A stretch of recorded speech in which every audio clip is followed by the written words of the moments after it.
হাসপাতালেই কুসুমকে সিঁদুর পরিয়ে আবারও বিয়ে করলো আয়ুষ। সম্পূর্ণ জানতে হলে ভিডিওটিতে একটি লাইক করে দেখতে থাকো। গল্পের শুরুতেই দেখা যায় যে আয়ুষ রীতিমতো কুসুমকে সুস্থ করার জন্য ডাক্তারবাবুকে খুবই বলতে থাকে আর বলে, ডাক্তারবাবু আমার কুসুমের যেন কোনো ক্ষতি না হয়, কুসুমকে আপনি সুস্থ করে তুলুন। ডাক্তারবাবু বলেন, আমরা তো চেষ্টা করছি, এখন দেখা যাক কতদূর কী হতে পারে, কারণ আমরা আমাদের চেষ্টায় কোনো ত্রুটি রাখিনি। আয়ুষ তখন বলে, আমি কিচ্ছু জানি না, আমার কোনোভাবেই সন্দেহ যেন না হয় যে কুসুমের চিকিৎসার পিছনে কোনো গাফিলতি ছিল। আপনারা কিন্তু আমার কুসুমকে সুস্থ করবেনই। আমার নাম আয়ুষ্মান গাঙ্গুলি, না হলে কিন্তু আমি আপনাদের খবর নেব। এর মাঝখানে দেবলীনা চলে এসেছে আবারও গাঙ্গুলি বাড়িতে। যেই শুনেছে কুসুম নেই, সেই বুঝতে পেরে গেছে কুসুম যখন গাঙ্গুলি পরিবারে নেই তখন এটাই হচ্ছে ইন্দ্রাণী গাঙ্গুলিকে টাইট দেওয়ার সময়। তাই দেবলীনা বলে, কি ব্যাপার ইন্দ্রাণী গাঙ্গুলি, আজ গলার সাউন্ড এত নিচু কেন? তখনই ইন্দ্রাণী গাঙ্গুলি বলে, অনেক হয়ে গেছে, দয়া করে তুমি তোমার নিজের মুখটা বন্ধ রাখো। শোনো দেবলীনা, তোমার সাথে আমার আর কোনো কথা থাকতে পারে না, এক্ষুনি এই বাড়ি থেকে বেরিয়ে যাও। কিন্তু দেবলীনা বলে, এত সহজে বেরিয়ে যাব আন্টি? সেটা বললে কি করে হয় বলো তো? না না, এত সহজে আমি বেরিয়ে যাব না। ইন্দ্রাণী বলে, কি চাইছোটা কি তুমি? আমি তো এটাই বুঝে উঠতে পারছি না। দেবলীনা বলে, আমি চাইছি গাঙ্গুলি বাড়ির ক্ষমতা, আপনার ক্ষমতা। এই যে আপনি এত বড় একজন মানুষ, আপনার কত ক্ষমতা বলুন তো? এরপরে ইন্দ্রাণী গাঙ্গুলি বলে, তুমি আমায় চেনো না, আমি ঠিক কী করতে পারি? দেবলীনা বলে, আমি খুব ভালো করে তোমাকে চিনি আন্টি, তুমি এই গাঙ্গুলি গ্রুপ অফ ইন্ডাস্ট্রিজ, তারপর তোমাদের যা যা আছে সব কিছু আমার নামে লিখে দাও। কিন্তু এটা শোনার পর ইন্দ্রাণী গাঙ্গুলি বলে, তোমার কি মাথা খারাপ নাকি? যখন যেটা বলবে তখন সেটা করতে হবে, আমি তোমাকে কিচ্ছু লিখে দেব না। এই গাঙ্গুলি পরিবার, এই গাঙ্গুলি গ্রুপ অফ ইন্ডাস্ট্রিজ আমি একটু একটু করে কষ্ট করে তিলে তিলে বড় করেছি, আর আমি এখন কোনোভাবেই এই কাজটা করতে পারবো না। আশা করছি তুমি বুঝতে পেরেছো।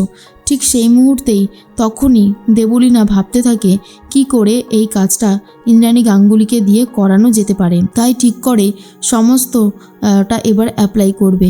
অন্যদিকে দেখা যায় কুসুম মৃত্যুর সাথে পাঞ্জা লড়ছে, আর এর মাঝখানেই অনুশ্রীকে নিয়ে ঈশানকে ঘরে যেতে বলে ইন্দ্রাণী গাঙ্গুলি।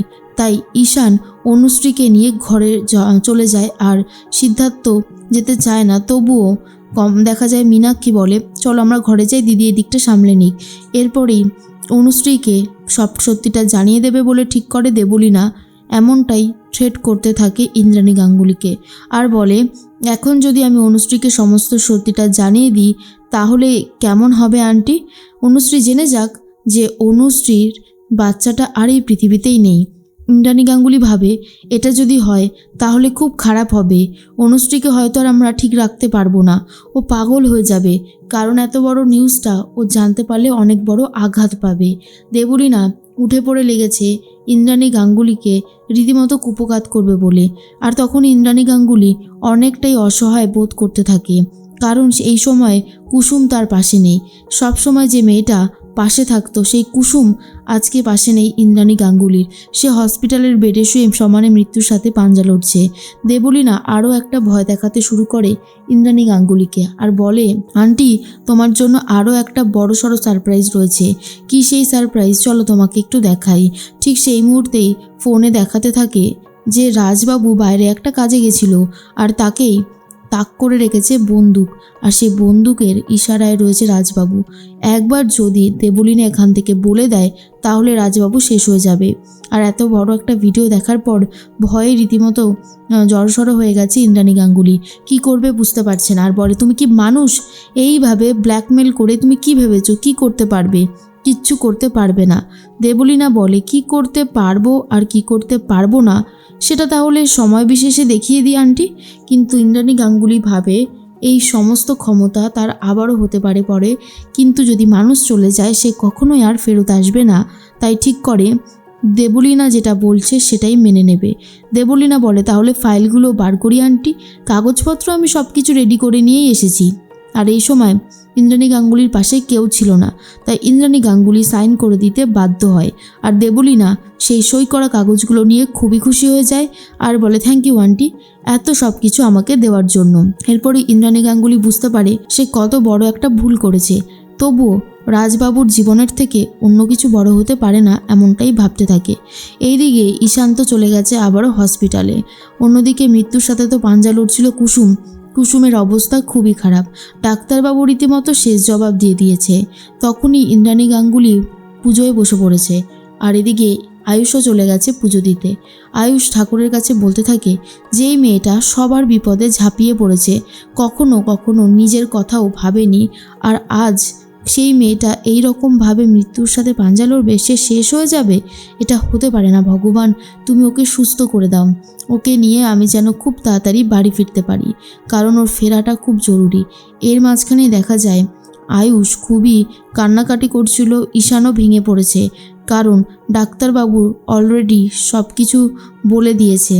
তখন অন্যদিকে আরেকজন লেডি ডক্টর চেষ্টা করতে থাকে যদি কোনো রকমের কোনো সারা শব্দ অন্তত কুসুমের থেকে পাওয়া যায়, কিন্তু ঈশান ভাবে হয়তো আর কোনো আসার চান্স নেই। এদিকে ইন্দ্রাণী গাঙ্গুলি আর আয়ুষ দুজন মিলেই মন দিয়ে জোরে জোরে ভগবানকে ডাকতে থাকে যাতে ভগবান অন্তত একটু সাড়া দেন। আর বলতে না বলতেই দেখা যায় সমস্ত প্যারামিটারগুলো আবারও অন হয়ে যায়।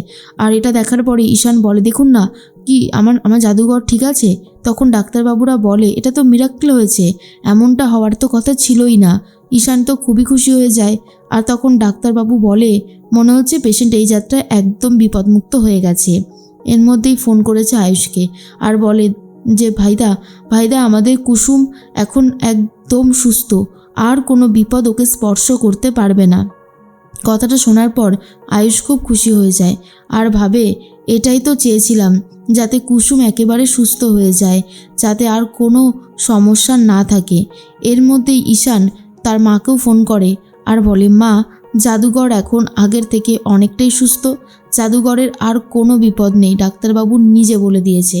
আর এটা শোনার পরে ইন্দ্রাণী গাঙ্গুলি খুব খুশি হয়ে যায়, ভাবে এর থেকে ভালো কথা আর কি হতে পারে। তখন অনুশ্রী জিজ্ঞেস করে, মণি কি হয়েছে?